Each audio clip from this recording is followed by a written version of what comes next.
Don't any of you have the guts to fight for blood? I'm your huckleberry. What's up, guys? Welcome back to the channel. I wanted to do a video today reviewing the Primary Arms 3X Prism Optic Gen 3 with the acss reticle.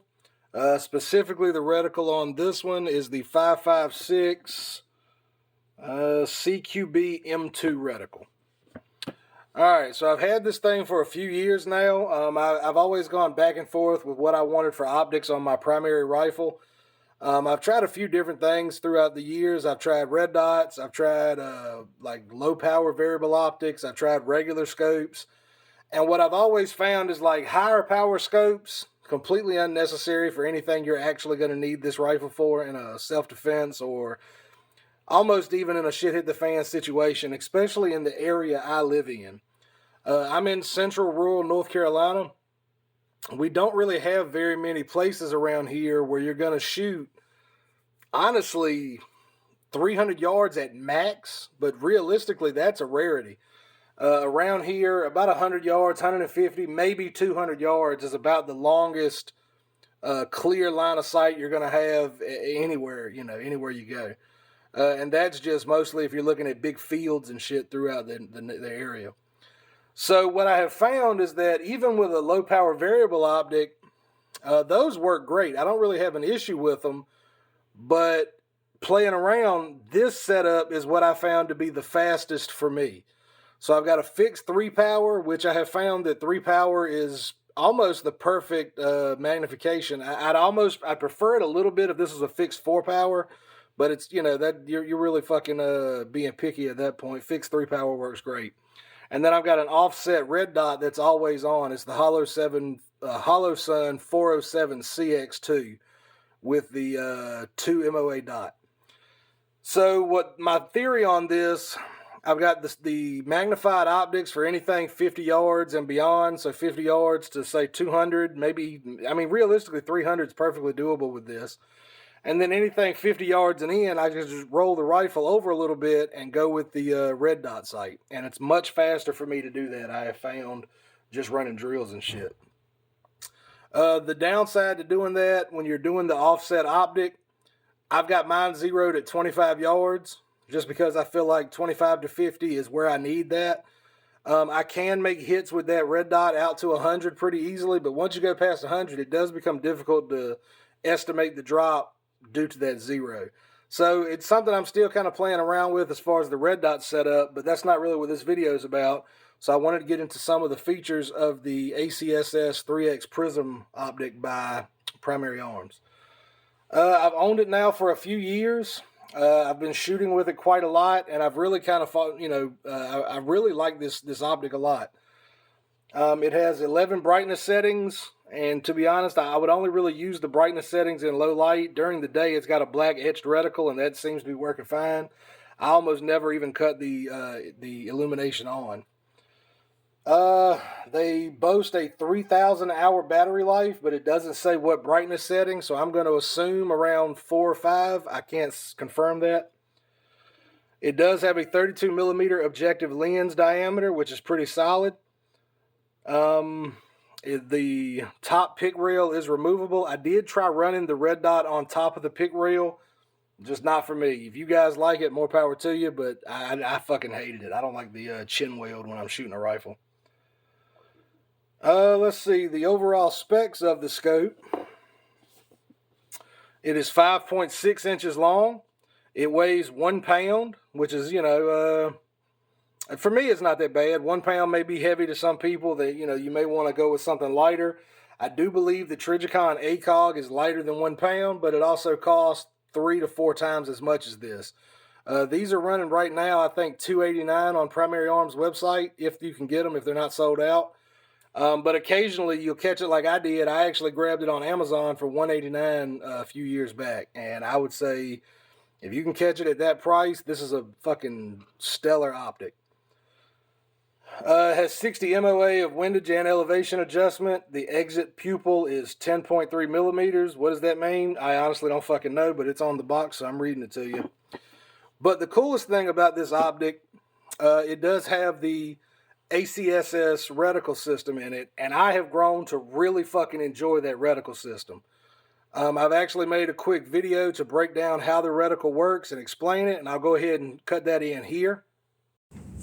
Alright, so here we can see the basic overview of the Primary Arms SLX Gen 3 Prism Scope with the acss 5.56 CQB M2 reticle. Alright, so in this chart we can see that at the top of the chevron, that's going to be your point of aim, and you're going to zero this optic using that point of aim for 100 yards. The bottom top point of the chevron is a 200 yard mark. At the bottom of the chevron, where it flattens out, that's 300 yards. Your next hash mark down would be 400 yards. The one below that would be 500 yards. And the bottom hash mark on the reticle is a 600 yard point of aim. Alright, so this chart will actually demonstrate how to use the auto ranging feature of this reticle. And it's actually got several different points where, you can see some different information. So on the side, and I'll have an arrow pointing there now, that will give you a range estimation based on the height of a person that is 5 foot 10 inches, which is the average height of a man. So if you stand that person on the bottom of that line here, depending on where their head reaches, that will give you an idea of the distance from you. So if their head goes all the way up to the top line, that would give you a 300 yard estimation. If it comes down to the second line from the top, that would indicate that they are 400 yards away. The third line down would indicate that they are 500 yards away. And the fourth line down will indicate that they are 600 yards away. Now this reticle also does something that's pretty cool. It actually will estimate distances based on the width of a target as well. The average man has an 18-inch wide shoulder-to-shoulder distance span. So you can look here, and on the actual chevron at 300 yards, if that chevron reaches shoulder-to-shoulder, that would indicate that your target is 300 yards away. The second hash mark down, shoulder-to-shoulder on that line, would indicate 400 yards. Keep going, shoulder to shoulder on the third line would be 500 yards, and if they're shoulder to shoulder all the way at the bottom of that reticle, that's going to indicate that your target is again 600 yards away. In this chart, we can see the windage dots that are actually available in this reticle. The closest dot to its given hash mark would indicate a 5 mile an hour crosswind. The furthest dot would indicate a 10 mile an hour crosswind. If you estimate that the wind speed is between 5 or 10, you would hold in between those respective dots. So for instance, if you have a 2.5 mile an hour crosswind, you would hold between the hash mark and the first dot. For a 7.5 mile an hour crosswind, you would hold between the first dot and the second dot. Here we can see dots that are included on the reticle. They're called lead dots. And what they do is they represent if a target is moving at 6 miles an hour roughly, anywhere between 1 and 300 yards, you're going to use that dot to aim. So if a target is running from right to left, you're going to use that dot on the right to aim, and by the time your target makes it to that dot, you should make an impact.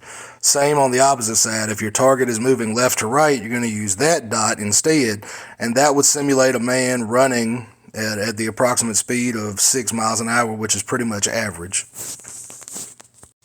And if they're not running, if they're, say, walking, the average walking speed is going to be closer to 3 miles an hour, so you would just aim halfway between the reticle center and the dot itself, and then that would be your point of aim for a moving target that is walking at an average speed of 3 miles an hour.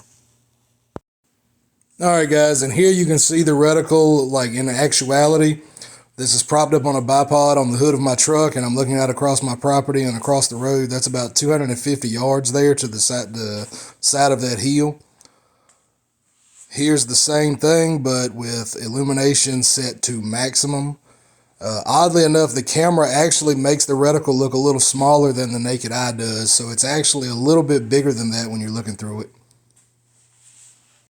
Alright, so hopefully that was helpful in describing the reticle system and how everything works with that.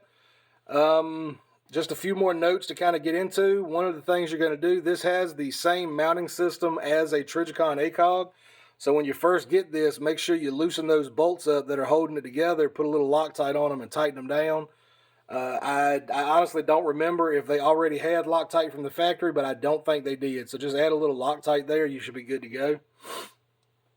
When you're zeroing it, I think I explained it in the video, but make sure you zero the 223 out of a 16-inch barrel at 100 yards, and that way your bullet drop compensator that's built into the reticle will be accurate out to, they claim 600. I don't have anywhere to shoot 600, but I know out to about 300 this thing works fine.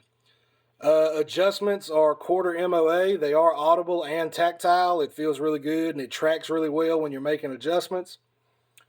The only real complaint I have about this optic, and honestly I've shot ACOGs as well, the eye relief on it isn't great. You're going to have to be pretty close to it, but the good thing about it not being adjustable is once you get it set up and you have your cheek weld and you have your stock set the way you want, it's consistent.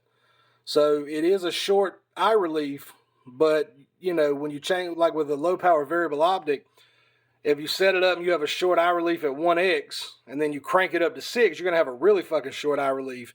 So your head's kind of always moving from that 1 to 6 power. With this, it's a short eye relief, but your head is always going to be in the same place, and I find that it works really well. Glass clarity is fucking phenomenal. It's really clear. I've got two buddies that have ACOGs on their rifles. They've both shot it as well, and they agreed that they couldn't believe how clear the glass was. In one of the cases, this was actually clearer than their ACOG, albeit that was an older model. It may have been a Milsurp purchase. But if you're looking for a good optic, you want something, you don't want to fiddle around with the 1 to 6s and have to worry about changing magnifications. Maybe you find yourself in the same boat. Or if you just, you know, you want something that's like a Trijicon ACOG, but you don't have to pay $1,000 or more to get it, highly recommend the Primary Arms Gen 3 prism scopes in a 3X. I'd also like to try the 5X that they make. I haven't had a chance to try that yet, but that'll probably be the next one I purchase from them for the purposes of testing. But so far, I've got no complaints whatsoever about using this. This is my fucking shit hit the fan rifle. This is how I like it set up. The only things I'm really looking at changing, I'll probably put a better light on it in the future. This is a stream light. I mean, it works fine, but I'd like to get a better model. And I may end up changing this hollow sun out to something with a closed emitter. I haven't had any issues running the hollow sun like this, but I was thinking about putting that hollow sun back on one of my pistols and then just replacing it with something like an Aimpoint T1 style of optics, so maybe like a Romeo 5, maybe something else. I haven't quite decided on that yet. But thanks for checking out the video. Hopefully it was informative and helps you understand a little bit about the 3X Prism Optic by Primary Arms. If there's any questions, let me know in the comments below. As always, thanks for watching. Like, comment, subscribe. Take care of yourself and be safe. Peace.